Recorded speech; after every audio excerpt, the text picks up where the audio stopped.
hát tặng các cô các thầy,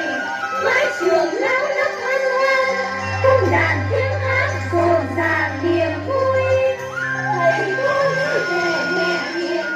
sức tiên chân chờ một niềm hương thơm,